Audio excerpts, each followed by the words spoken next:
I left my girlfriend without a word when she was at her poorest. Years later, after she became successful, she had people find me and force me to marry her. Everyone says she loves me, that I'm the one she holds closest to her heart. But just days after the wedding, she started getting intimate with all sorts of men, even bringing them home at night. It pierced my heart and turned me into the laughingstock of our social circle. I didn't say a word about it, just silently moved into the guest room. But that only seemed to infuriate her. Eyes red, she'd kiss me hard and demand angrily, "Don't you feel anything at all?" Every moment she spent provoking me. All I could think about was how many days I had left. She didn't know I was terminally ill, that every living second was filled with pain. Less than 3 months into my marriage with Sarah Sullivan, friends had already sent me pictures of her getting cozy with more than 10 different men. Ryan Miller's been around Miss Sullivan for a whole month now, longer than any of the others. You don't think Sarah Sullivan's actually catching feelings for him, do you? I stared silently at the photo my friend sent. It showed the two of them leaving a hotel, an unmistakable intimacy in the way they looked at each other. Looks like they spent the night together. You need to do something before it's too late. My finger hovered over the screen, but in the end, I just turned off my iPhone. Yesterday was my birthday, but I woke up aching all over, my nose bleeding uncontrollably. I went to City General Hospital for a full checkup, and the doctor told me I probably wouldn't live to see next summer. It only took a few seconds for me to accept it. I'm not afraid of dying, just a pain I can't bear. The doctor said there was medication that could lessen the pain. The only problem was the price. I couldn't afford it. My only option was to go to Sarah Sullivan. When I arrived at the Sullivan Group, the person who greeted me was Ryan Miller. Ryan Miller had a clean-cut, almost boyish look, exactly Sarah Sullivan's type. He was a senior at Stanford, just a young college kid who'd started as Sarah Sullivan's secretary a month ago. "Ms. Sullivan's still in a meeting. Just stand here and wait," Ryan Miller said, tilting his head back to look down his nose at me. I ignored him and sat down in chair to wait. Ryan Miller scoffed, annoyed, and walked over to a colleague, whispering, "How is the boss's husband so ugly? His face is ghost white, like he's about to drop dead. He doesn't match Ms. Sullivan at all." The colleague, startled, quickly tugged at his sleeve. "He probably just hasn't rested well. Actually, you kind of look like him, but when he's well, he's much more handsome than you. Ms. Sullivan really loves him. I'd advise you to tone down your attitude and don't provoke him, or Ms. Sullivan won't let you off easy." Ryan Miller curled his lip dismissively. "How do I look anything like him? I'm obviously way better looking than that ugly guy. You must be blind." Even though they kept their voices low, the office was quiet, and I heard every word clearly. I was bundled in a bulky coat, my face pale and gaunt from the pain. Ugly indeed, and dying indeed. Ryan Miller really didn't like people saying Sarah Sullivan loved me more. "Ethan, have some water," Ryan said, changing his tune. "Ms. Sullivan is just really busy with work. That's why she's keeping you waiting so long. Please don't worry. It's just that, usually when I come looking for Ms. Sullivan, she drops whatever she's doing to see me, no matter how busy she is. I thought she was like that with everyone, but I guess not." Though Ryan feigned hesitation, a smug smile played on his lips. His words clearly meant to show how important he was to Sarah Sullivan. Seeing the dimples that appeared when he smiled gave me a jolt. He really did look like me. Actually, there was some truth to what Ryan Miller said. Sarah Sullivan did treat him differently than the other men. Over the past 3 months, Sarah had a constant stream of lovers, sometimes even bringing them home overnight, making sure I saw them. But I knew they were just pawns she used to provoke me. Ryan Miller, however, was different. Sarah's flings with the other men lasted 5 days at most, some not even half a day. Only Ryan Miller had lasted a full month. She took him to the movies, amusement parks, out to dinner, shopping. She even bought him a mansion to live in. Sarah Sullivan gave him money and affection. They were like any other loving young couple. I pressed my lips together, forcing down the wave of pain, and reached for the water glass. Smiling gently, I tilted my head and asked softly, "If she cares about you so much, why does she still let you be a gold digger?" Ryan Miller's face flushed an ugly red. "If you hadn't gotten lucky and met Ms. Sullivan before I did, why would she ever be with you? You're so ugly and worn out now. How can you possibly compare to me? Besides, haven't you heard? The one who isn't loved is the real gold digger. Ms. Sullivan loves me now, so you're the gold digger." The nerve of that statement. The smile didn't leave my lips. If anything, it grew gentler. If she loves you that much, she must listen to whatever you say, right? Ryan Miller's mood brightened, his lips curving into a smile. "Of course. Whatever I ask for, Ms. Sullivan buys me." In that case, I said, if you asked her to divorce me and marry you instead, she'd definitely agree. Ryan Miller's smile froze. I paid him no mind, adding softly, you should go for it. I believe in you. His colleague must have sensed the shift in atmosphere and quickly tried to lead Ryan Miller away. But I actually meant what I said.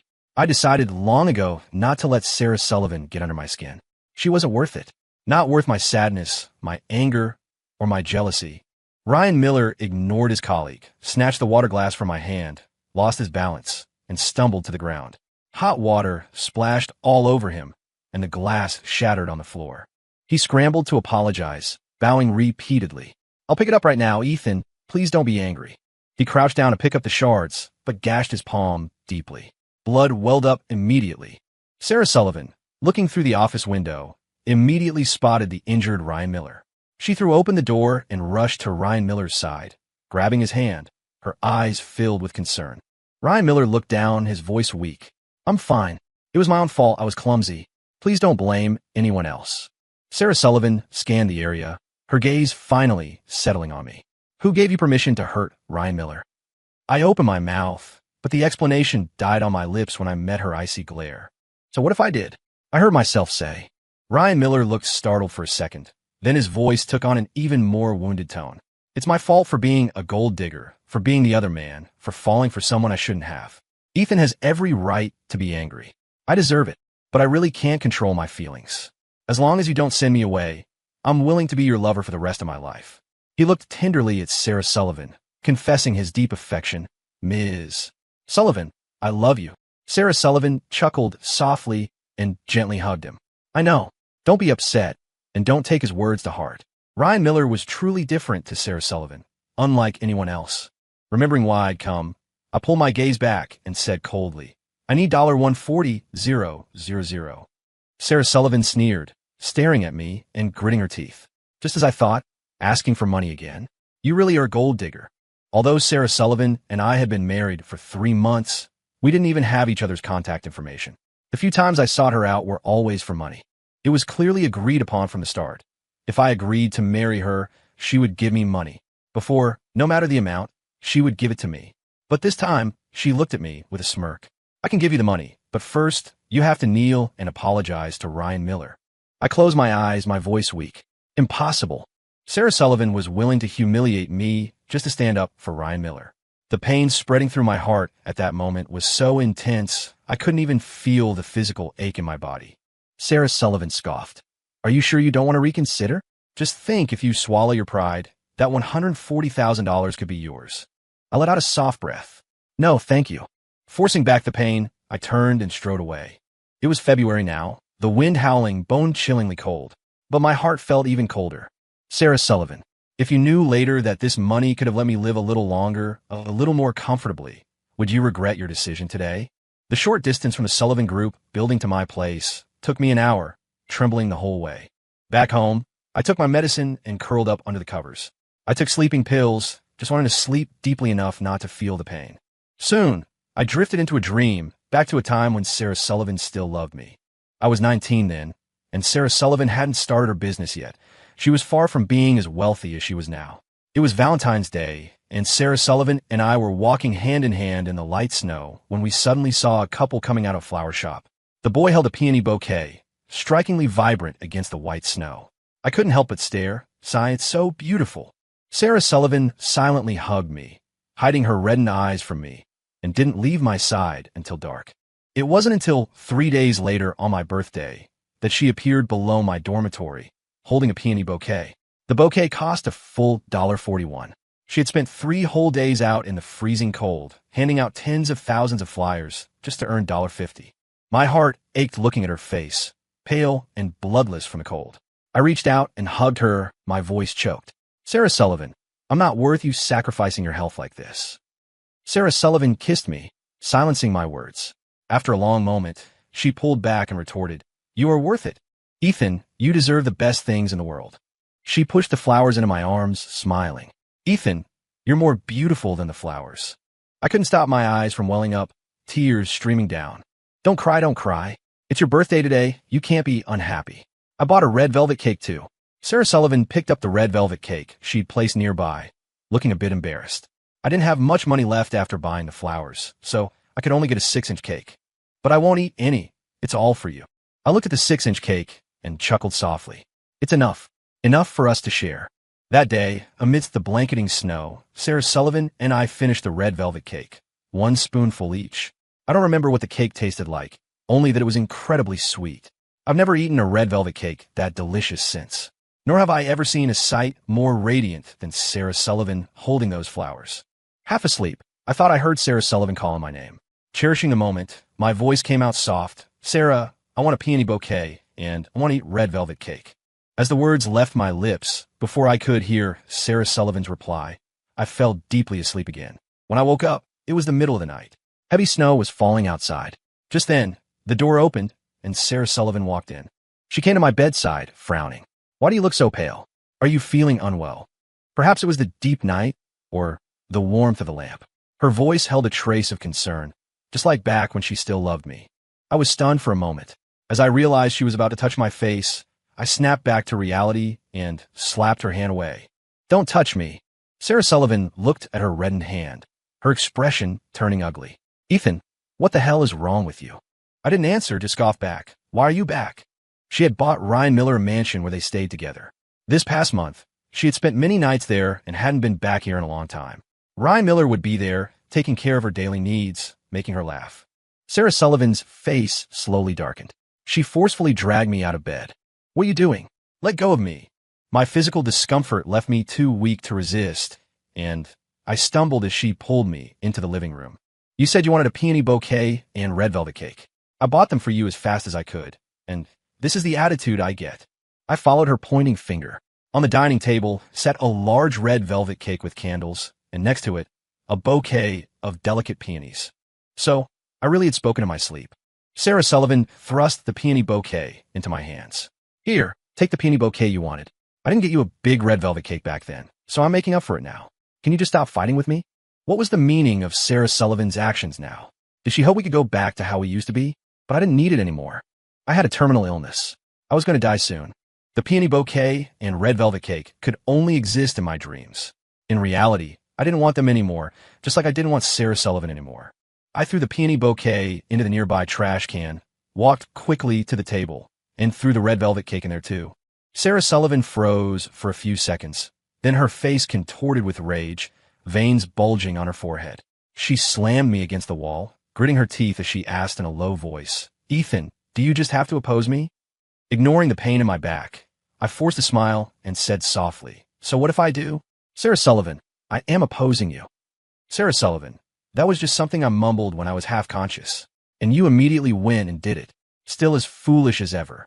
I deliberately pushed her buttons, watching Sarah Sullivan's face darken. Sarah Sullivan must have lost it.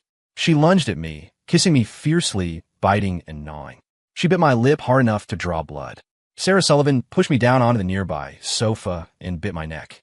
Pain shot through me, making my body tremble. I gasped sharply. I shoved at her, cursing, Sarah Sullivan, get off me. Don't touch me, you disgust me. She ignored my struggles, burying her face in my shoulder and muttering, Ethan, you're the most repulsive person in the world. Why can't you just not fight me for once? Do you know?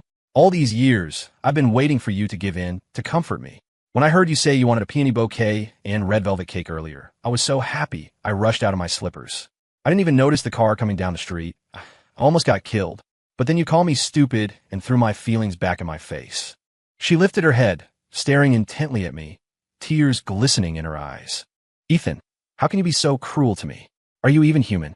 My own eyes were red-rimmed as I stared back defiantly. Neither of us spoke, neither willing to look away first. Seconds ticked by. Then, Sarah Sullivan moved.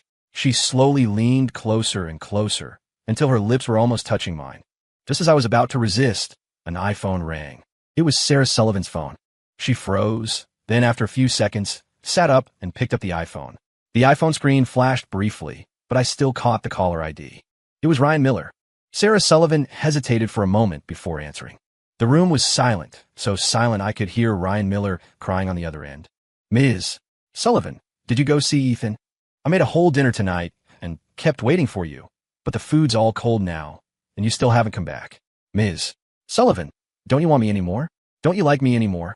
Ms. Sullivan, it's snowing outside, and it's so cold. My head feels dizzy too. I could hear the wind howling in the background on Ryan Miller's end. Sarah Sullivan asked in a low voice, "You're outside?" "Yeah. I couldn't wait for you anymore, and I was so sad. So I came out to a nightclub to drink. There are so many people in the nightclub. I noticed lots of women looking at me, and some even tried to hit on me, but I turned them all down, hee. But I hate the way they look at me. I don't like it. I feel really scared. Ms. Sullivan, I want to go home. Can you come pick me up?" Sarah Sullivan didn't answer Ryan Miller. Instead, she stared intently at me. For some reason, I turned my head away, avoiding her gaze. Sarah Sullivan gripped my chin, forcing my face back towards hers. "Ethan, do you want me to leave? Just ask me to stay. If you beg me, I'll stay here with you and won't go get Ryan Miller." "Beggar?" I scoffed, then shoved her away with all my strength. Enunciating each word carefully, "Sarah Sullivan, I will never beg you. Forget about it. If you're going to get Ryan Miller, then get the hell out." Sarah Sullivan let out an angry, self-mocking laugh. Fine. Well done, Ethan." Sarah Sullivan glared at me, her face cold. But her voice was incredibly gentle as she spoke into the phone. "Ryan, send me the nightclub's location. I'll be there soon. I'm coming to take you home. Our home." She raised an eyebrow at me, as if to say, "You might not want me, but plenty of others do." Without another glance at me, Sarah Sullivan turned and slammed the door on her way out. The loud bang as the door hit the frame echoed the ache in my heart. My body wouldn't stop shaking. I raised a hand to cover my pale face. Sarah Sullivan had probably forgotten how many times I'd begged her before. I'd swallowed my pride, pleaded with her to just talk to me patiently. "Sarah Sullivan, can we not fight this time? Can we just talk properly? Can we try to make things work between us from now on? Okay. Don't be so harsh with me. Could you try being a little gentler?" But that day, Sarah Sullivan had looked at me coldly, shoved me to the ground, and said flatly, "Ethan, what right do you have to make demands of me?" Her words were etched into my mind. Even today, I could clearly remember the helplessness I felt then. That was when I told myself never to beg her again. Never. The pain made me reluctant to move, so I spent the next few days holed up at home. My meals were irregular. I skipped them when I had no appetite, and when I was hungry, I just grabbed whatever was easy to fill my stomach, but I didn't eat much. Even so, I eventually ran out of groceries. To avoid starving, I had no choice but to go out and buy food. But on my way back from grocery shopping, several reporters stopped me on Maple Street. One young man was particularly agitated, pushing past the others and shoving an iPhone towards my face. "Mr. Thompson, what are your thoughts on the situation with Ms. Sullivan and Ryan Miller that's trending on Twitter?"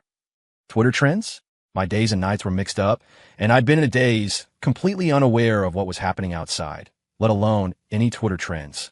I pulled out my iPhone and did a quick search to figure out what was going on. Apparently, Ryan Miller had somehow offended some woman, and when Sarah Sullivan arrived, she had fiercely defended him and subsequently bankrupted the woman's company. This was the first time Sarah Sullivan had stood up for any man besides me. The incident immediately spread like wildfire within our social circles. Then someone somehow spread it online. Sarah Sullivan's company had grown from nothing into an industry leader over the past few years. As its head, she was a business miracle, not to mention beautiful, so she was already famous online and well known by many. As soon as news about her broke, it instantly captured the attention of countless netizens. Discussions surged, and it ended up trending on Twitter. My face remained blank as I started walking towards the mansion, unwilling to answer the reporter's questions. But the young man persisted, quickly stepping in front of me again. "Mr. Thompson, you haven't answered my question. That's very impolite." I lowered my gaze to look at him. His eyes flickered away uncomfortably when they met mine, but he forced himself to ask again, "What are your thoughts on this matter?" I asked coldly, "What is there for me to think about the affair between a cheating woman and her gold digger man?" Hearing my words, the young man suddenly grew excited, as if he'd found a scoop. "Mr. Thompson, I heard you and Sarah Sullivan broke up years ago." "No, actually, the word is you dumped her, and it was because of money." I let out a cold laugh, saying nothing, just watching him to see what else he'd come up with. The young man couldn't suppress a shiver, his voice trembling as he continued. "Then, after Sarah Sullivan made it big with her startup, you used your past relationship to get back with her for her money, even resorting to shady tactics to force her into marrying you. Sarah Sullivan is with someone else now, which proves she's found real love. The photos show they look great together, a perfect match. But you're still clinging to your position as Sarah Sullivan's husband, turning Ryan Miller into a gold digger. Don't you think you've gone too far?" I wanted to hear what he had to say, but I never expected such outrageous accusations. I didn't even have the energy for another sneer. I reached out and grabbed the ID badge hanging from his chest. One look at it, and everything became clear. The young man was an intern reporter. The back of his press pass also showed a university student ID. It was the same university Ryan Miller attended. You know Ryan Miller, don't you? Panic flickered across the young man's face as he hastily snatched the press pass back from my hand. So what if I know Ryan Miller? He retorted. I'm a reporter. Everything I said is part of my job, with no personal agenda. No personal agenda? Huh, who would believe that? Since you've heard so much, I countered, haven't you heard the rumors going around in our circles? The young man looked lost. What rumors? Everyone in our circle knows Sarah Sullivan used every trick in the book to force me into marrying her back in the day. Why else do you think she hasn't divorced me, even now that she supposedly has this true love you're talking about? You call yourself a reporter, yet you haven't even heard something everyone knows? Is that your idea of professionalism? My words made the young reporter's face flush. He opened his mouth to argue, but just stammered, unable to form a coherent sentence. I pressed on. As for you accusing me of being rude earlier, I have no obligation to answer your questions. Don't try to guilt trip me. Now please get out of my way. You're blocking me from going home. The reporters ignored me, demanding angrily, Mr. Thompson, what's that supposed to mean? Aren't reporters' questions important? Are you looking down on us? I hadn't expected their train of thought to be so unique. Taking a deep breath to quell my rising irritation, I opened my mouth to explain. But before I could get a word out, I heard several of them gasp. We hardly said anything. How could you get so worked up that your nose started bleeding? Are you that fragile? I expertly pulled out a tissue and wiped away the blood. Because of my terminal illness, I'd lost count of how many nosebleeds I'd had over the last few days. The motions to stop it had become second nature. I met their somewhat panicked gazes, my voice steady. I'm not angry with you. Certainly not worked up enough for this. I just have a terminal illness. I'm dying. My body's failing, hence the nosebleed. The reporters were stunned, staring blankly at me. I took the opportunity to slip away. As I shut my front door, I heard the young intern's voice. Terminal illness? I don't believe for a second he's terminally ill. He's just exploiting our sympathy to make a getaway. If you're really dying, then just hurry up and die already. Making such a big deal over a little nosebleed, pathetic. What an embarrassment to men. I gave a faint chuckle and closed the door, shutting out the voices. Since I was dying anyway, there was no point in arguing with them. The outcome would eventually reveal the truth. I never expected the video of my interview with those reporters would hit Twitter trends after it was posted. Tons of commenters were tearing into me. This guy's so full of it. He's got a wife like Ms. Sullivan, gorgeous and rich, and claims he was forced? Like she needed to marry him. Exactly. A woman like Ms. Sullivan could have any man she wants. If I were married to Ms. Sullivan, I'd be stuck to her side 24/7, not acting like this pathetic jerk. He's disgusting. Wait, so he's implying Ms. Sullivan is madly in love with him? Yeah, he's that shameless. His twisted logic is hilarious. I'd sooner believe the reporter that he dumped Sarah Sullivan for money and then used dirty tricks to marry her, than believe she actually loves him. Dude looks terrible, though. Maybe he really is dying. Who cares if he dies? Says he didn't want it, but he went through with the marriage. Maybe he secretly wanted it all along and just put on a show. It was then that Sarah Sullivan posted a message. She wrote, "Leave Ethan alone. I will never divorce him." Sarah Sullivan's post slowed the flood of comments somewhat, but it didn't change much. People still despised me. Just did some digging. Looks like the reporters who interviewed Ethan are gone from their news outlet's official website. Think they got fired? Almost certainly. Bet Ms.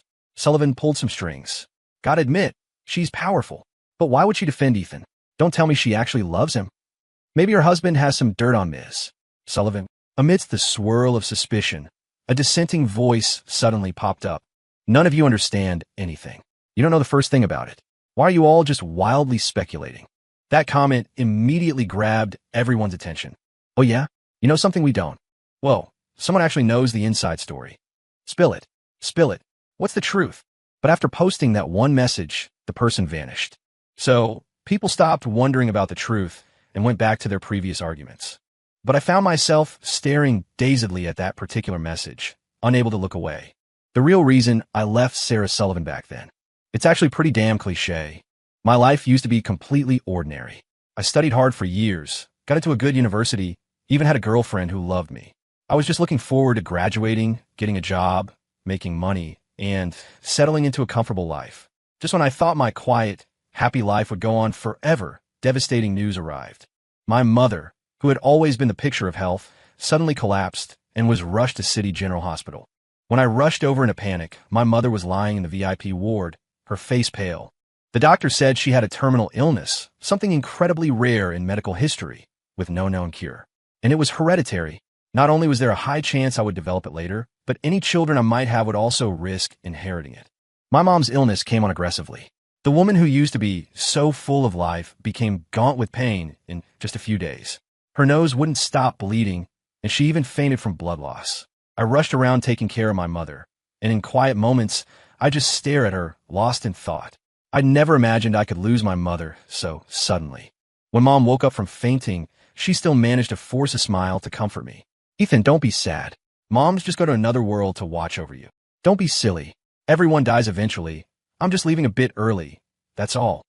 My mother suddenly sighed softly, her tone growing heavy.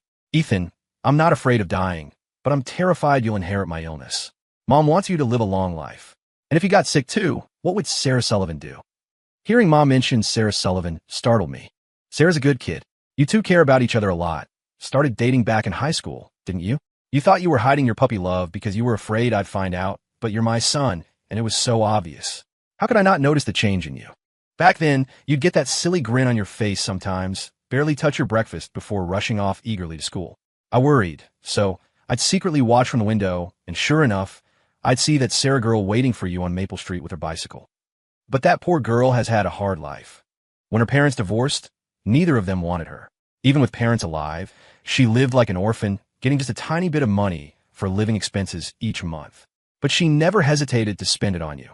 I sniffled, trying hard to push back the stinging feeling in my nose. Sarah Sullivan was truly good to me. Anything other kids had, she'd try her best to get for me. Mom sighed deeply. More than once, I felt so happy that such a wonderful girl liked you. Watching you two go from high school through college, your bond's still so strong, it put my heart at ease. She's smart, works hard, she's ambitious. To not go astray in such difficult circumstances is incredibly rare. It shows she has extraordinary strength of character. But being that good, it just shows how much hardship she's endured. As Mom said this, tears streamed down her face. It's my fault, all my fault. If I hadn't gotten sick, especially with something hereditary like this. You two could be so happy. I'd rather drop dead right now than have you inherit this disease. I cried out, "Mom, don't say things like that. You'll get better. The doctors will find a cure. They'll save you. You'll live." I held on to that hope deep inside. But in the end, it was just hope. The doctors never found a cure. Mom eventually died. Sarah Sullivan had been raised by her grandmother, but her grandma got sick and was hospitalized around that same time. Because the Mayo Clinic cost money, she was completely overwhelmed, constantly working multiple part-time jobs to scrape the funds together. So she didn't notice anything was wrong with me. I couldn't bear to burden her, so I didn't tell her about my mom and the terminal illness. I planned to tell her after Grandma Sullivan got better. But I never expected that even after treatment at the Mayo Clinic, her grandmother's condition didn't improve, it continued to worsen, and not long after, she passed away. Sarah Sullivan hugged me, burying her face in my neck, and said hoarsely, "Ethan, you're all I have left." The words I was about to say caught in my throat, and I swallowed them back down. Sarah Sullivan always acted strong, but I knew that, deep down, she was fragile too. She only had me left. And didn't I only have her? I knew how much she loved me. She had just lost her beloved grandmother. If she found out, she might lose me too. Later, when I eventually died, she definitely wouldn't be able to go on living. More than once, I cried silently in the dead of night, hating how unfair fate was unable to understand why we had to suffer so much. Life had already been so hard for us. Why did it have to treat us like this? Without realizing it, 7 years have passed since all that happened. But thinking about it now still leaves an ache in my heart. I always knew I could die at any moment, and now, that time is truly here. I should go visit my mom at the memorial park. Tell her this is the last time I'll see her there, that I'll be joining her soon. I hope when she sees me in heaven, she recognizes me right away. Otherwise, I'll be pretty upset. I bought the organic fruit basket Mom loved most. But before I go, there's something else I need to bring. So I headed to the Sullivan Group building to get something from Sarah Sullivan. My mom adored Sarah Sullivan, treated her completely like her own daughter. This was back before Mom was diagnosed, when Sarah Sullivan and I were happy together. We were senior at Stanford then, already planning to get married after graduation. Mom went with an old friend to pray in a chapel and got 2 crucifix pendants blessed. Each crucifix pendant had one of our birth dates engraved on it. Mine on one, Sarah Sullivan's on the other. She hoped the crucifix pendants would bless us with peace, safety, lifelong love, and eternal happiness together. Mom told me to give Sarah Sullivan the one with her birth date. But she didn't want her own. She insisted, almost pestering me, that she wanted to wear the one with my birth date. Sarah Sullivan looked at me, smiling softly, and said, "Ethan, let me keep your crucifix pendant. I'll treasure it, just like I love and treasure you. I'll protect you and won't let anyone hurt you." She also said, "When I see the crucifix pendant, I'll think of you. It'll be like seeing you myself. That makes me incredibly happy. Ethan, I love seeing you. It makes my whole day." Hearing her words made me feel overjoyed, as sweet as cotton candy, and I happily swapped crucifix pendants with her. But now, Sarah Sullivan doesn't wear the crucifix pendant anymore. She just leaves it lying around carelessly in her office. I'm afraid that after I die, she'll just throw the crucifix pendant away like trash. It was a gift from my mother. I don't want that to be its fate. I have to get the crucifix pendant back. I want to wear it when I go to heaven to see Mom. When I got to the office, Sarah Sullivan was staring intently at her iPhone, brow furrowed, so focused she didn't notice me come in. Her iPhone was playing the video of me being interviewed by those reporters. In the video, I had a nosebleed and was saying I had a terminal illness, that I was dying soon. She saw the shadow fall across her iPhone screen and finally realized someone was there. Seeing it was me, she calmly turned off the screen and just looked at me without a word, not asking anything about the video. I didn't care. I got straight to the point. "Give me the crucifix pendant my mom got for me." Lost it. My brow furrowed. I couldn't believe it. Lost it. Sarah Sullivan, you actually lost the crucifix pendant my mom got for me. My eyes reddened with anger as I stared furiously at Sarah Sullivan. Ryan Miller rushed in from outside the office, stepping in front of Sarah Sullivan. "Ethan, calm down. Let's talk about this calmly. Don't get worked up." I nodded, took a deep breath, clenched my fist trying to calm myself, and then said, "My crucifix pendant. I want my crucifix pendant." "Crucifix pendant?" Ryan Miller paused, acting like he just realized. "You mean the kind you get blessed at chapel? Oh, so that was yours?" I saw it and really liked it, so I pestered Ms. Sullivan until she gave it to me. She said the crucifix pendant brings peace and would protect me. It's quite a coincidence, actually. It even had my birth date on it. Ms. Sullivan said it was fate. What do you think, Ethan? I saw the fleeting smirk in Ryan Miller's eyes, and my anger instantly boiled over. I didn't believe for a second Ryan Miller didn't know my birthday or couldn't guess the crucifix pendant was mine. If that was the case, then Ryan Miller playing gold digger and tricking Sarah Sullivan away the other day was actually a deliberate provocation aimed at me. Fueled by rage, strength surged through me. I reached out, shoved Ryan Miller aside, grabbed a folder from the desk, and threw it hard at Sarah Sullivan. "The crucifix pendant my mom got for me. Why did you have to give it to someone else?" The folder hit Sarah Sullivan in the face, leaving a scratch. She nonchalantly wiped away the blood with her hand, looked at me, and said with a smile, "Sorry, I forgot the crucifix pendant was yours. I thought it was just some useless trinket, so when Ryan wanted it, I gave it to him." I trembled all over, staring hard at Sarah Sullivan. Sarah Sullivan kept looking at me with that smile, which even seemed to grow wider. I lunged at her, hitting her like a madman. Sarah Sullivan didn't react, just watched me with a detached expression. Ryan Miller snapped back to reality, pushed me away forcefully, and yelled angrily, "It's just a stupid crucifix pendant. Why are you hitting people? Ethan Thompson, are you crazy?" He yanked the crucifix pendant off his wrist and threw it straight onto the floor. He yelled at me, "You think I actually wanted your junk? It's not like it's anything special. I wouldn't normally even look twice at something like that. Grab your stuff and get out. Stop bothering Ms. Sullivan. This is an office, not a place for you to throw a tantrum." Ryan Miller kept shouting, but I couldn't hear a word. I stared blankly at the scattered pieces of the crucifix pendant at my feet. The crucifix pendant had shattered when it hit the floor, beads scattering everywhere. The bead engraved with my birth date was broken into pieces, damaged so badly the inscription was illegible. My head was ringing, and tears fell unconsciously. The crucifix pendant meant to protect me was broken, just like my life was about to end. My eyes filled with hatred as I looked at Ryan Miller's face, raising my hand to slap him. But the slap never landed. Sarah Sullivan caught my hand midair. She stared at me coldly, her voice laced with warning. "Ethan Thompson, that's enough. Stop this nonsense." "Nonsense? You call this nonsense?" I looked at Sarah Sullivan in disbelief, finally lowering my gaze in disappointment. She once said she would cherish the crucifix pendant, that she would protect me. But now she'd casually given it away, completely indifferent that the thing meant to keep me safe was destroyed. I'd already realized Sarah Sullivan didn't care about me anymore. Why did it still hurt? An itch started in my nose, and the familiar liquid trickled down, staining my clothes red. My nose was bleeding again. This time felt worse than before. So bad I didn't even want to wipe it away. Sarah Sullivan rushed to hold me, asking frantically, "What's wrong? Why is your nose bleeding again?" I smiled purely, my voice soft. "I told you, I'm dying." Sarah Sullivan grabbed tissues to wipe away the blood. She didn't believe me, retorting, "Ethan Thompson, what nonsense are you talking about? You were perfectly fine just a while ago. How could you be dying? You're saying you're dying because you want to see me get flustered over you, right? Fine, you succeeded. I do still care about you." As Sarah Sullivan watched my face grow paler and the nosebleed refused to stop, her expression turned grim, her eyes filling with panic. Her voice trembled. "I admitted it. Ethan Thompson, stop pretending. Stop bleeding, please stop." I was completely drained of strength, unable even to stand, and collapsed to the floor. Sarah Sullivan's words seemed almost funny, as if I had the power to control a nosebleed like this. Belatedly, Sarah Sullivan realized my situation wasn't as optimistic as she'd thought. She turned and yelled at Ryan Miller, "Ambulance! Call an ambulance, quickly!" Urged on by Sarah Sullivan, Ryan Miller fumbled to make the call. Sarah Sullivan kept trying to wipe my nose, but she ran out of tissues and the blood kept flowing, more and more, staining her clothes. Losing blood, my consciousness started to fade.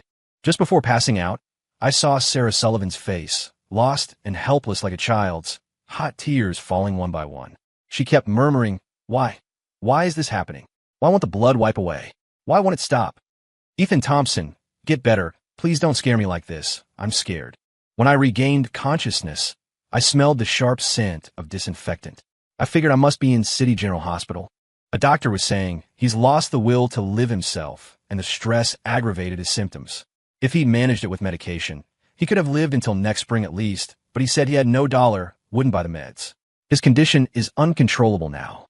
Even medication won't help at this point. There's no need for further treatment. Sarah Sullivan's voice cut in. "Liar. How could my husband be dying? He was perfectly fine just a few days ago. How could he suddenly have a terminal illness?" Her voice shot up, sharp and piercing as she confronted the doctor. "I don't care what you have to do. You have to find a way to treat my husband. If you can't, you're fired. Get out of here right now." Sarah Sullivan sought out countless top doctors across the country, telling them she'd pay any price if they could just cure her husband. In just a few short days, she turned the medical community upside down. But money can't cure every illness.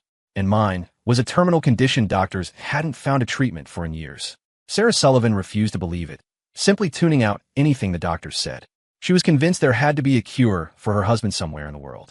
If they couldn't cure him here, she decided she would take me abroad. She had fired several doctors in the preceding days, so now no one dared to stop her frantic efforts. Until my childhood friend showed up. Jessica Wilson slapped Sarah Sullivan across the face, forcing her to pause. "Ms. Sullivan, you have money, sure, but where were you before? Now you decide you want to save him? It's too late. Ethan can't hold on anymore." Sarah Sullivan turned her head away from the sting of the slap. After a moment of silence, her voice choked with tears. "How can he not hold on? Let me take him abroad, please. We can definitely find a cure for my husband. He can definitely survive." "Jessica Wilson, I'm begging you, please just give Ethan to me." Jessica Wilson scoffed. "Impossible. I'll stand right here and stop you. There's no way I'm letting you take him away. And Ethan doesn't want to leave either. He called me," Jessica continued. "He said if he ever got so sick he was just stuck lying in bed, not to bother dragging him through the Mayo Clinic again. He wanted to go quickly. He didn't want to live in pain." Jessica Wilson knew how terrified I was of pain. So, even though her heart ached hearing those words, she could only agree through her tears. After Jessica played the recording of my call with her, Sarah Sullivan swayed, so pale she could barely stand. How could this happen? How could my husband die? If he dies, what will I do? How could he leave me all alone in this world?" Jessica Wilson watched her, expressionless, and said coolly, "How are you alone? You still have all those gold diggers hanging around. Does Ethan leaving really affect you? Stop acting like you're so devoted to Ethan. It just makes people sick. It doesn't make you look devoted." Someone sat down beside my bed in the VIP ward and took my hand. Jessica Wilson's voice followed. Ethan, do you really not want to live? Don't you want to wake up?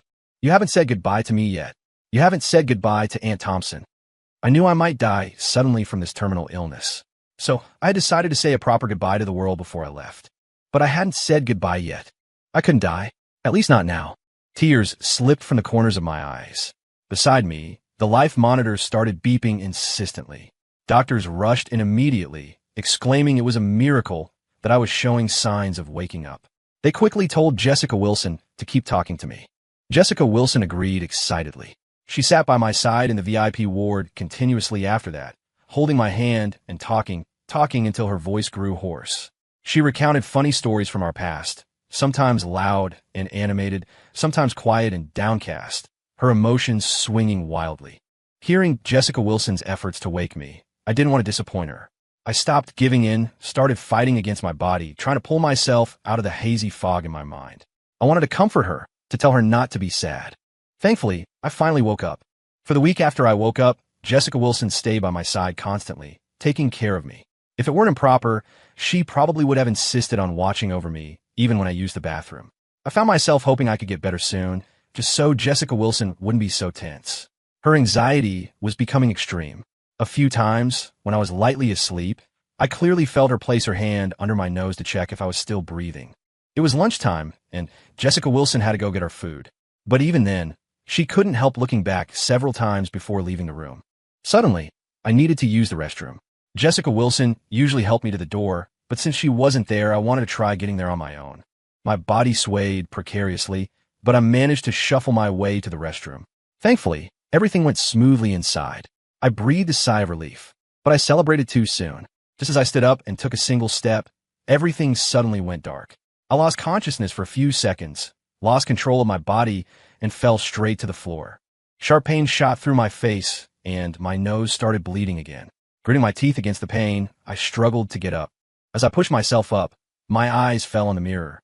The reflection showed my face completely covered in blood, my features blurred and almost unrecognizable. It was terrifying. I was so shocked I couldn't even cry out. I just stared, wide-eyed, at the horrifying image in the mirror. Just then, Sarah Sullivan rushed into the restroom. She immediately grabbed me, turning me away from the mirror, then wrapped her arms around me, her touch full of pained concern. It's okay, don't be scared. You're all right. She helped me back to the bed and sat me down. Her eyes were red-rimmed as she gently wiped my face with a damp towel, her expression anguished. Seeing the glaring red blood soaking the towel, tears streamed down her face, and her body trembled uncontrollably. I was only gone for a quick meeting, she said, her voice shaking. How did you fall? Then, her tone sharpened. And where did that Jessica Wilson go? Why wasn't she here taking care of you? Doesn't she know how weak you are? I frowned, looking at Sarah Sullivan coldly. Jessica Wilson went to get food. Besides, I continued, my voice firm, she has her own life. Her parents, friends, job, they're all abroad. Unlike me, who has nothing all day and is just a burden on her with this illness. She's under no obligation to take care of me. I held her gaze. If you say one more bad thing about her in front of me, then you can leave right now. I don't want to see you. Afraid I would actually kick her out, Sarah Sullivan opened her mouth as if to say something more, but ultimately swallowed her words. When she saw that the bleeding had stopped, her tense expression finally relaxed slightly. She wiped away her tears, composed herself, and then demanded, Ethan, don't you have a mouth? Why didn't you tell me you were sick? No, wait. You do have a mouth. You told Jessica Wilson you were sick. Why would you tell her instead of me? Do you really think she's more important than I am? Don't forget, I'm your legal wife. We're supposed to be the closest people to each other. My expression didn't change as I calmly watched the furious Sarah Sullivan. So what if the law says so? I just didn't want to tell you. I don't need your concern, and I don't need you taking care of me during the last moments of my life. So whether you knew I was sick or not is irrelevant, because I don't care. That's what I said, but I knew perfectly well I hadn't deliberately hidden it from Sarah Sullivan. After all, my medical chart had been sitting right there on the table at home, but she'd never seen it, because while I was sick, getting weaker day by day, curled up on the floor, writhing in pain, biting my lip until it bled, feeling like I could die any second, she was off having fun with Ryan Miller. Ryan Miller was younger and better looking than me, with a personality she found more appealing. She was happy living with Ryan Miller, never even thinking about coming home. The one time she did come back for my birthday gala, she was too preoccupied with being angry to notice the medical chart. Thinking of this, my gaze towards her turned even colder. Cutting straight to her heart, I said, "Sarah Sullivan, I don't need you at all." Tears streamed down Sarah Sullivan's face, one after another. Her eyes red. She looked at me and accused, "Ethan, you're so heartless. Just like back then, you decided you didn't want me anymore and left without even saying a word." Suddenly, Sarah Sullivan came closer and threw her arms around me. Her voice, thick with tears, was full of attachment. "Ethan, you don't want me, but I want you. I can't lose you." For a moment, my mind drifted. Sarah Sullivan still didn't know why I had disappeared so suddenly all those years ago. After my mother died, my mental state was terrible. I'd often wake up startled in the middle of the night. I kept dreaming that Sarah Sullivan and I had a child, but tragically, I developed a terminal illness, and the child inherited it too. Sarah Sullivan bankrupted herself trying to save us, but even so, the child and I still died. Unable to handle the shock, Sarah Sullivan killed herself by slitting her wrists. I didn't want Sarah Sullivan to die. I didn't want the future to be as tragic as my dreams. She was a good, ambitious girl with a bright future ahead of her. She deserved a healthy family and a happy life. More than once, I hated that I couldn't spend my whole life with her. I felt jealous thinking about the other men who would eventually be by her side. But I also knew I couldn't drag her down. I shouldn't drag her down. So, back then, I left without a second thought. It was only 2 months after leaving that my mood gradually improved, and I realized leaving so abruptly without a word was wrong. So I went back. I planned to explain everything clearly to Sarah Sullivan. Tell her why I'd left so suddenly. Tell her about my hereditary illness, that I might die unexpectedly in the future. All the way back to the place Sarah Sullivan and I had lived, I kept picturing the moment I'd see her and tell her these things. But I never expected that before I even reached our home, I would see her from a distance, holding someone and kissing them. I refused to believe it was her. I told myself it was probably just someone who looked like Sarah Sullivan, maybe even resembled her quite a bit. If I got closer, just a little closer, I could surely spot the differences in their features. My legs felt like lead as I walked, step by heavy step. I got close enough to see how intensely the woman and man were kissing, close enough to see features identical to Sarah Sullivan's. Even then, I instinctively tried to make excuses for her. Maybe Sarah Sullivan had a sister? Identical twins look alike, right? I tried to console myself with that thought, but when I saw her expertly unlock the door to our home and lead the man inside, the conviction in my heart completely crumbled. I don't know how I left that day. All I know is that when I became aware again, I was already back in a small mountain village in that remote city, the image of Sarah Sullivan kissing someone else playing over and over in my mind. I lay in bed for 2 days and 2 nights, slowly processing it. No, processing isn't the right word. It's more accurate to say I successfully hypnotized myself. I kept telling myself, this is the best possible outcome. Sarah Sullivan wasn't heartbroken because I left. She'd even found another man she liked. She would be happy in the future. She would definitely be happy. Everything was going the way I'd envisioned, but my heart ached terribly. I was completely listless for those few years, often crying unconsciously in my sleep. I learned from financial news that Sarah Sullivan had founded the Sullivan Group, turning it into a major company in just a few years. I also knew she had remained single all these years, though she was never short of male companions. I knew many, many things, but none of it concerned me anymore, because she was too wealthy, so wealthy that I felt we lived in different worlds. But as time passed, I stopped paying attention to Sarah Sullivan. I slowly moved on from my feelings and started living an ordinary, simple life, going to work, exploring my interest in food, seeing the sights of the world. Just when I thought things could continue like this, that I could quietly wait for death to arrive, Sarah Sullivan suddenly reappeared. She arranged for bodyguards to take me away, forcibly dragging me off to marry her. At the same time, she continued her relationships with her lovers, even flaunting them in front of me. I asked her why she was doing this. She leaned against me, smiled, and said, "I just want revenge. Did you really think I'd still love you after all these years? I have plenty of gold diggers, you know. You'd better behave, or I might get angry." I took a deep breath, trying hard to stay calm. "I don't want to marry you. There was a reason I left suddenly back then. My mom." I wanted to tell her the reason I hadn't explained years ago, but I had barely started before she slapped me across the face. "Don't you dare mention your mother to me. You're both the same, obsessed with money. Neither of you is any good. Ethan, let me tell you, when I say we're getting married, I'm not discussing it with you. I'm informing you. It doesn't matter if you don't want to." Sarah Sullivan was incredibly stubborn, so stubborn she refused to listen to a single word of explanation. She said, Are you really that unwilling to marry me? But if you're not willing, that just makes me want you on the same marriage certificate even more. You hurt me so badly back then, so now I have to hurt you even more. That's only fair, isn't it? I stared hard at Sarah Sullivan, suddenly feeling like she was a stranger. She wasn't the Sarah Sullivan I knew anymore. I'd rather die than marry Sarah Sullivan. I never imagined she could become so despicable. I remember you used to have a childhood friend named Jessica Wilson, right? I tensed instantly. What are you planning?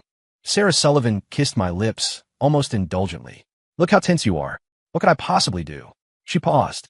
Except, with the power and money I have now, one little order in her family's small business might not make it. Could you really stand by and watch her family go bankrupt? I was shaking with anger. Jessica Wilson's family had struggled with poverty for a long time. They'd finally managed to start a company, and things were just starting to look up. I couldn't let all their hard work be ruined because of me. Besides, I didn't have long to live anyway. It didn't matter how I spent the rest of my days. So, I married Sarah Sullivan. I just never expected her revenge would last such a short time. Only 3 months later, I was diagnosed with a terminal illness. The marks on my face were obvious. There was no hiding them from Jessica Wilson.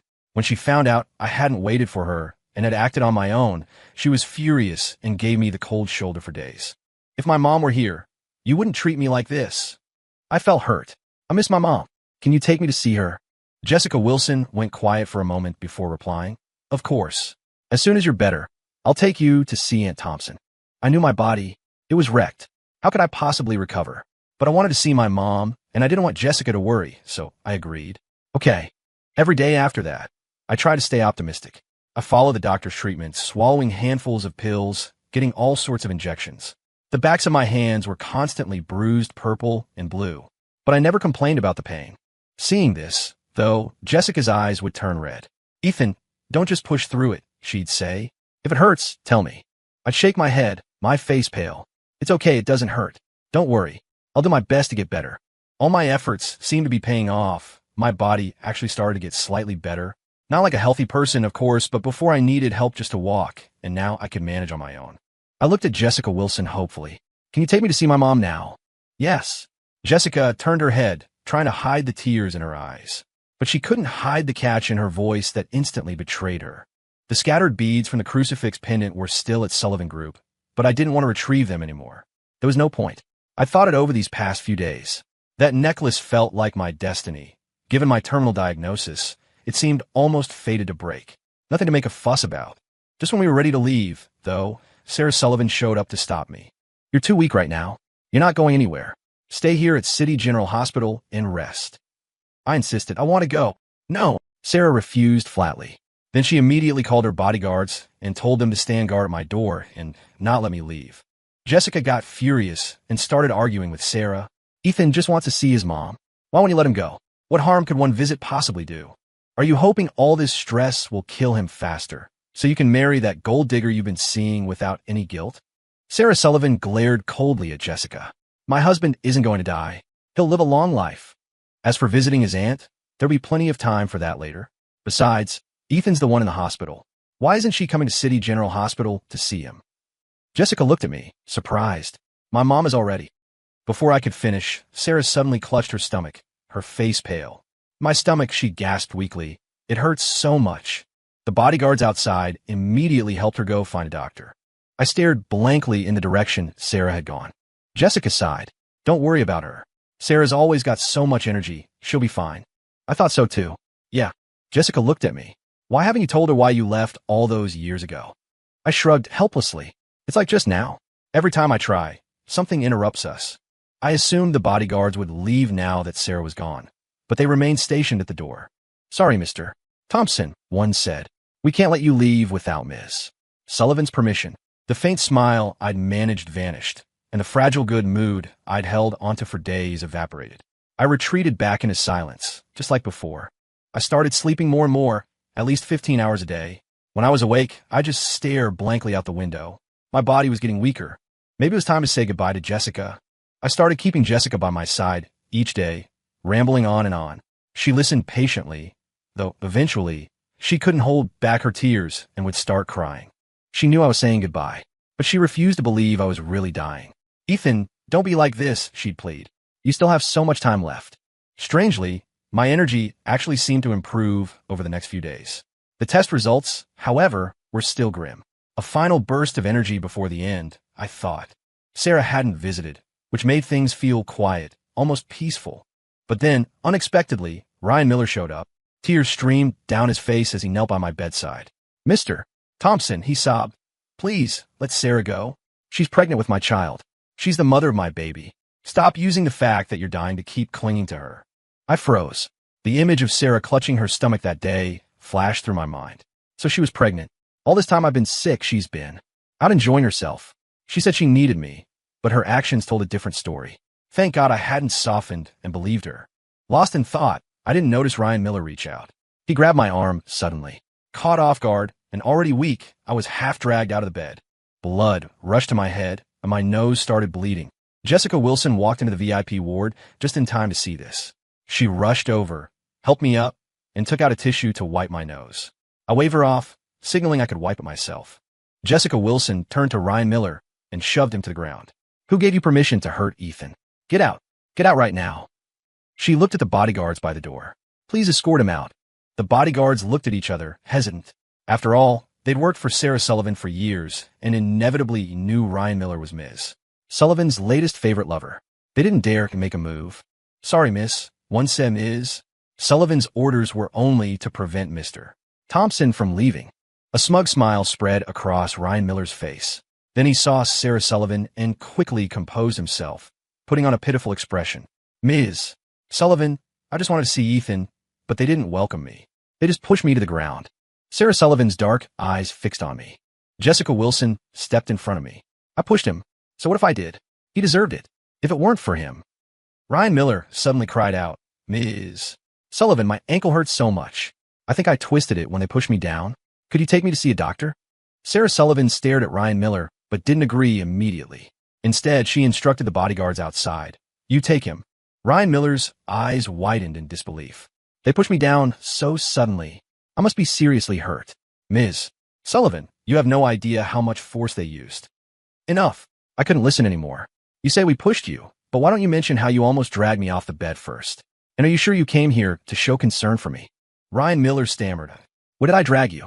I clearly came to see how you were, and before I could even say much, you pushed me without any reason." I nodded. "Since you're so sure, let's check the security footage and see if it matches your story." "Security footage?" Jessica Wilson came over with a laptop. "Yes. Isn't surveillance standard in a VIP ward? Weren't you aware, Mr. Miller?" Ryan Miller's face went pale. Of course, he didn't know. If he had, he wouldn't have been so brazen with the cameras rolling. "Ms. Sullivan, my foot really hurts. Let's just go." Sarah Sullivan didn't budge, her gaze fixed on a laptop screen. As the footage played, her face turned livid. She raised her hand and slapped Ryan Miller hard across the face. "Who gave you the nerve to frame my husband?" "Ryan Miller, you're nothing but a plaything I use when I'm bored. Did you actually start thinking you were important? And when did I ever tell you the baby I'm carrying is yours?" Ryan Miller stared blankly at Sarah Sullivan. But Sarah Sullivan turned to me. "Husband," she said, "I always use protection when I'm with other men. The baby I'm carrying, it's actually yours." I remember that night. It was 2 nights before I was diagnosed with a terminal illness. I was upset about being forced to marry Sarah Sullivan, so I couldn't help but have a few drinks. I never expected Sarah Sullivan to come back suddenly for some files. After getting the files, she didn't leave. While I was dizzy and couldn't tell reality from dream, she forced herself on me. I looked at Sarah Sullivan with complicated feelings. I couldn't believe that just that one time, she'd gotten pregnant. "We can't keep this baby." The smile froze on Sarah Sullivan's face. "Husband, what do you mean? This is our child. Why can't we keep it? Are you worried about your health? Don't be afraid. I've already got people looking for the best doctors. We'll definitely cure you." My gaze was heavy as I stared at Sarah Sullivan. After a long pause, I said, "My illness is hereditary." "What did you say?" Sarah Sullivan tilted her head, looking at me blankly. "You've always hated me for leaving so suddenly back then, right? Don't you want to know why I left?" "It's because my mother died from this illness. I was afraid the same would happen to me, and to any future child. That's why I didn't want to burden you." Sarah Sullivan shook her head repeatedly. "No, how could that be? How could Ethan's mother be dead? How could it be hereditary? This is completely different from what I thought. Completely different." Her eyes looked dazed as she stumbled out of the VIP ward. Ryan Miller scrambled up from the floor and chased after Sarah Sullivan. The noisy VIP ward suddenly fell silent and empty. Jessica Wilson looked at me, her eyes full of sympathy. Ethan. But I felt a surge of energy through my whole body. Let's go. Go where? Besides, Sarah Sullivan had people blocking you from leaving. I chuckled softly. They left with Sarah Sullivan. There were no longer any bodyguards at the VIP ward entrance. I wanted to visit my mother. But before going, I needed to buy some of her favorite snacks to bring. While I was buying the food, Jessica Wilson bought a lot for me too. Hurry and try some. These are delicious. I hesitated. After all, Jessica Wilson hated it when people ate in her car. It was like Jessica Wilson could read my mind. I'm giving you special permission. You're allowed to eat in my car. From now on, always. As she spoke, her eyes reddened. A shadow passed through my eyes, but a smile quickly returned to my lips. I'll remember you said that. If you don't want me next time, I'll be angry. Okay. Jessica Wilson bought me lots of snacks.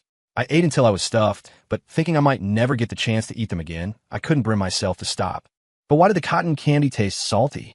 Shouldn't it be sweet? Oh, right. I'd started crying without realizing it. Tears are salty. I didn't stop eating until we reached Memorial Park. I looked at the loving photo of my mother, smiling, and gradually zoned out. Mom, this might be the last time I come see you here. Don't say I'm unfilial. I won't be coming back because I'll be joining you soon. I wonder if you can still cook where you are. I missed your cooking so much all these years. I leaned against my mother's gravestone, murmuring on and on. Jessica Wilson stood nearby, keeping me company, but her tears never stopped flowing. I smiled and teased her. You still cry as much as you did when we were kids. Jessica Wilson didn't argue. She fumbled in her bag and pulled out a tissue for me. My nose was bleeding again. This might really be it for me. Don't be sad. I'm just going on ahead. The money you've given me over the years, plus what I've earned from work, it's all tied to the Amex Platinum card. I've set up a living trust, and everything goes to you. I also signed up to be an organ donor. I hope I can help someone else who needs it. Goodbye, Jessica Wilson. I slowly closed my eyes. Goodbye, beautiful world. I could hear Jessica Wilson sobbing uncontrollably. I wanted to tell her not to cry, but I lost consciousness, unable to comfort her. Jessica Wilson inherited the money, but didn't use it. Instead, she donated double the amount from her own account. She hoped this act of charity would bring Ethan good fortune, praying he wouldn't suffer in the next life as he had in this one. Sarah Sullivan hadn't expected that running off for 2 days to cool down, unable to face the truth, would lead to this. She realized how foolish she'd been all these years. She wanted to beg for Ethan's forgiveness, only to return and find out he was dead. Because of the donor agreement he'd signed, his body had already been taken by City General Hospital. She didn't even get to see him one last time. Ethan was so cruel, not even leaving her ashes. Sarah Sullivan spent the following days in a daze. She couldn't distinguish dreams from reality, often believing Ethan was still alive. One day, at a birthday gala with friends, she viciously attacked a woman who was cheating on her husband. As she hit her, she screamed, "You have a husband, yet you're still fooling around. You're scum. You have no morals." Her friends at the party rushed to restrain her. Sarah Sullivan, what the hell is wrong with you? You used to be just like us, always switching guys. You used to compete with us to see who could swap partners faster. Now you're calling us scum? What does that make you? Sarah Sullivan broke down, shaking her head frantically. I love my husband more than anything. I would never cheat. You're lying. You're trying to trick me. Love him most? Your kind of love is a joke. They showed her photos from their iPhones. Pictures of her kissing various men. Sarah Sullivan froze, then fled in panic. She was convinced they were lying, that the photos were photoshopped.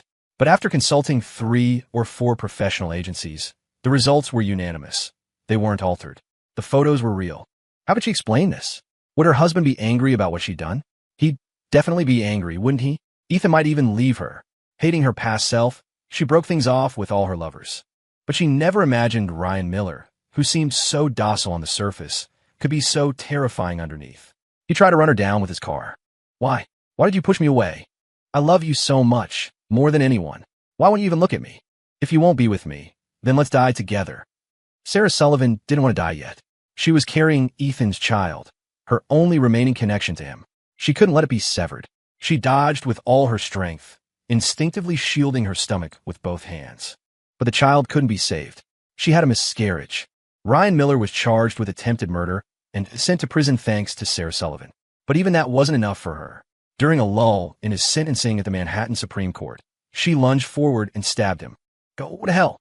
Atone for my child's death. Chaos erupted in the courtroom. Sarah Sullivan should have been sentenced too, but she was diagnosed with a mental illness, declared mentally incompetent due to the successive traumas. Ultimately, she was committed to Silver Pine Sanatorium. Her daily behavior seemed normal. She kept her living space meticulously organized, except she would smile foolishly at empty space and talk to a crucifix pendant, clearly broken and pieced back together. Like right now. Honey, it's your birthday today. I'm going to make you a red velvet cake and give you a beautiful peony bouquet. Honey, your smile is so sweet and soft, just like cotton candy. But why does this cotton candy taste salty? It's not good at all. Sarah loves her honey the most. But why are you fading away? Please come back and see me, okay? A long time passed until her tears ran dry. Slowly, agonizingly, she began to understand. She had broken Ethan's heart completely. He didn't love her anymore. He never wanted to see her again.